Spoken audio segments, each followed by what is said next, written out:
Welcome back to the Bite Me Nutrition podcast. Today I'm going to be talking to you about the carnivore diet. So, fun for the whole family.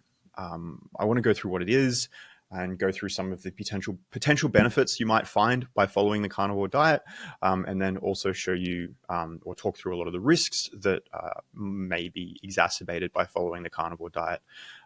Because I think what I hear a lot in the social media world is, obviously this new counter-revolutionary diet that's claiming all of these wonderful, amazing things. And then you hear a lot of people saying like, well, it's dumb. You shouldn't do it. It's dangerous and stupid. Dumb and stupid, same thing. And it is dumb and stupid. I'm not, spoiler alert, this podcast will not end with me saying, maybe you should give it a try. Or here's a few people who might benefit from it, because I feel like there is literally no one who should be following this diet, right? But what I want to do is unpack some of the potential benefits that you might gain from going on the carnivore diet, which can go towards explaining why some people do feel better when they move on to this diet, right? But I want to give you the evidence and the science behind why that still isn't necessarily a win for the carnivore diet and why that's still not going to make me recommend it to you.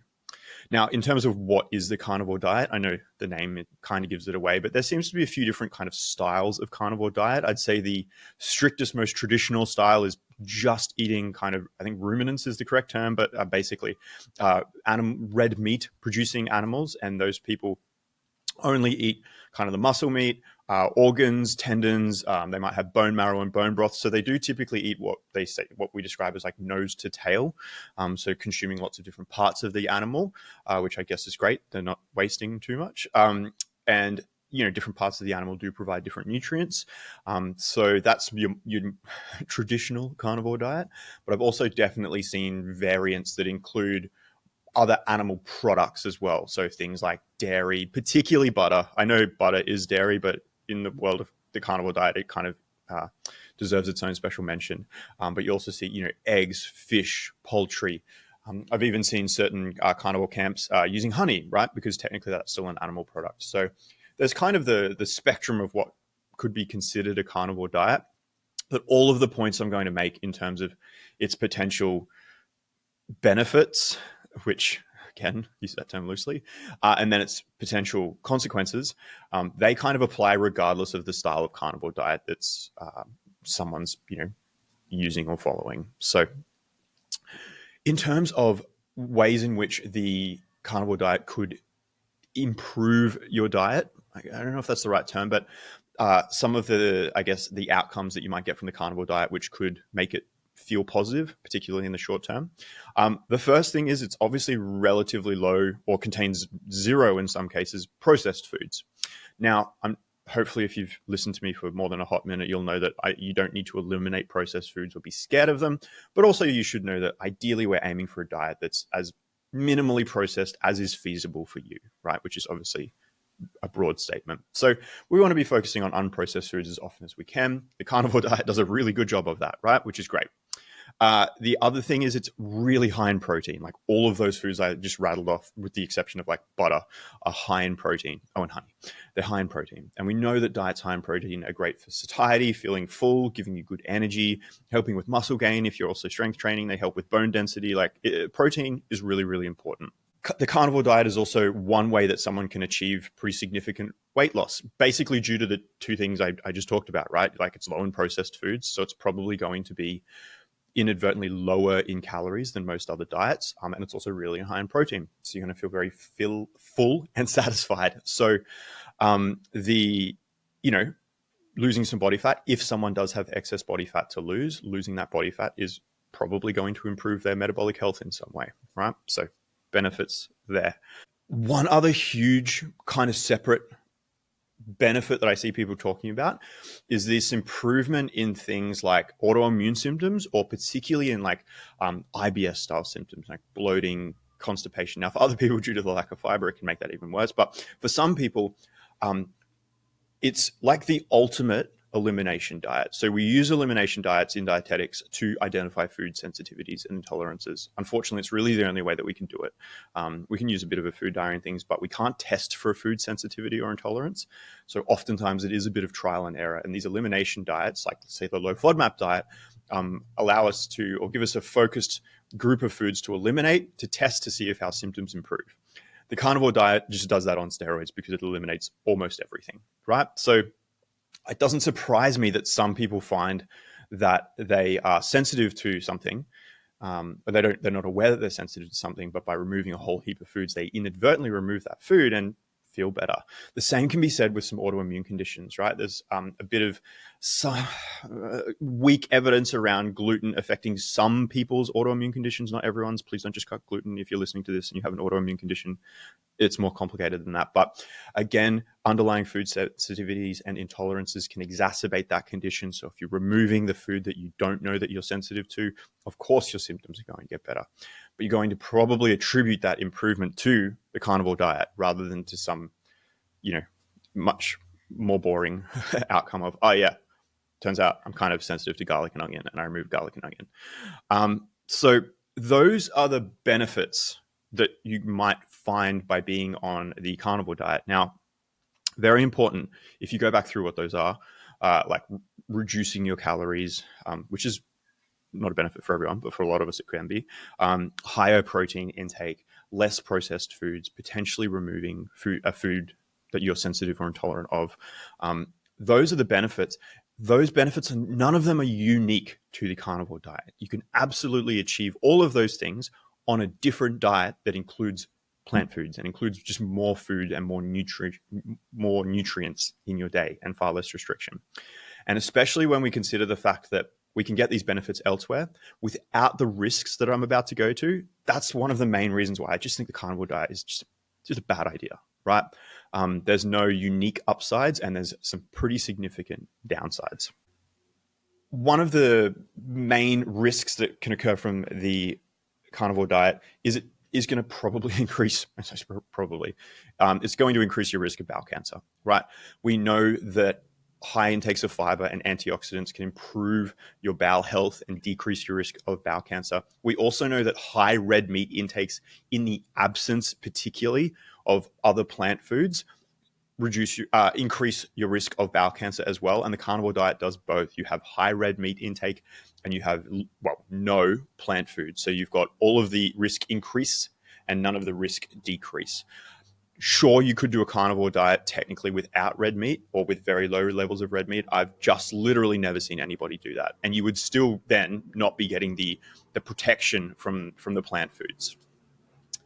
That is just kind of in general another massive hole in this argument. We have so much good data showing that groups of people that consume more plant foods live longer and live healthier, right? The antioxidants, the fiber, the volume, the kind of the appetite regulation and the nutrient density of these foods makes them incredibly valuable to include in your diet. Not to mention the fact that most plant foods, fruits, veggies, and grains in particular, and like beans and legumes are pretty cheap and really easy to prepare, right? And really easy to store. And so all of those things in terms of food access and nutrient cost and nutrient density are really important parts of this conversation that we need to be having. I think someone following a strict carnivore diet does not recognize how privileged they are to be able to afford to do that, to prepare that, and to store that food, right? And to have access to that food. So not really a conversation, I guess, for this podcast, but also very relevant to the carnivore diet. The other huge part is the saturated fat content of the carnivore diet. Now, again, I'm sure, you could do a carnivore diet that is low in saturated fat. Good luck. Again, I've never seen anyone do it. They usually go very hard in the other direction and try and include lots of saturated fat, fatty cuts of meat, lots and lots of butter, these sorts of things to try and get lots of saturated fat. Now, the reality is we know that there is a link between increased dietary saturated fat and increased LDL cholesterol. So LDL cholesterol, or low density lipoprotein, is the risk increasing cholesterol, quote unquote, the bad cholesterol. Increased levels of LDL cholesterol in your blood are linked with increased risk of cardiovascular disease. Cardiovascular disease being the number one killer in the world.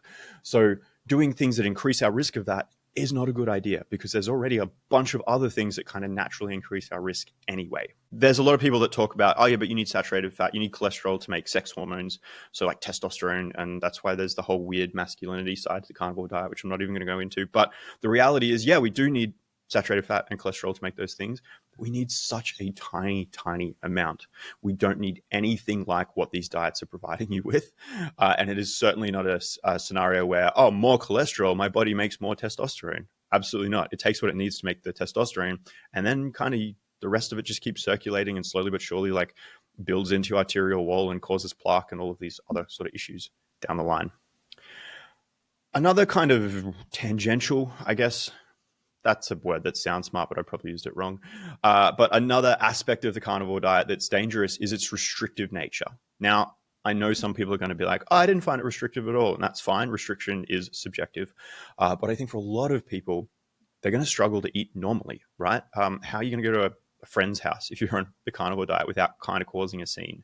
I imagine a lot of your favorite foods are not carnivore friendly. So it is quite restrictive, and food restriction is a sneaky, sneaky beast, which can absolutely snowball and cause significant health issues later in people's lives. So really important that we, are not ignoring that facet of the carnivore diet. So to bring it all together, to bring it all home, I think the scariest part for me about the carnivore diet is the fact that all of the risks, the significant risks, are things that are going to develop slowly over time. So in the short term, someone's going to start the carnivore diet, and due to those factors I previously mentioned, they may actually even feel better initially. But things like high saturated fat intake, elevated LDL levels, these things, they grow over time and develop over time and become problematic over time. So I think for me, the scariest part about the carnivore diet is the fact that the really huge risks associated with it kind of develop over time. In the short term, someone following the carnivore diet can often even feel better. But unfortunately, things like elevated LDL cholesterol, increasing, your saturated fat intake increasing to drive that LDL. So to kind of bring it all together, I think the thing that scares me the most about the carnivore diet is the fact that the significant risks involved develop slowly over time. They're not something that occurs straight away. In fact, someone who starts following the carnivore diet may actually feel better in the short term due to those things I discussed earlier. Unfortunately, though, the high saturated fat intake, the low plant foods, that's going to be, increasing their risk of bowel cancer over time. It's going to be driving up their LDL cholesterol, which is going to be increasing their risk of heart disease. These things develop slowly, right? You look at something like your CAC, your coronary arterial calcium score. Again, that can't measure plaque until it has started to harden and become dangerous. So it's not even going to capture the changes in that straight away. So this diet isn't going to be risky in the next 5 or 10 years, but it is potentially going to be taking 10 to 20 years off people's lives. We just won't know it until it happens. So please do not follow the carnivore diet. Please, if you've got friends or family who are following it, consider sending them this podcast. Be kind, be loving, be understanding. The diet world is messed up, and I'm sure they're not following it because they're idiots. The diet is idiotic. People following it aren't idiotic. They're probably just running out of choices and options and don't know what to do. So they've turned to a diet like this, which unfortunately is super dangerous. So I hope this has helped. If you've got more questions, please let me know. Shoot me a message. If you found this valuable, I love seeing these out in the wild, and I would love to get this podcast out to more ear holes. So please help me do that. I'll chat to you next time. Thank you. Bye.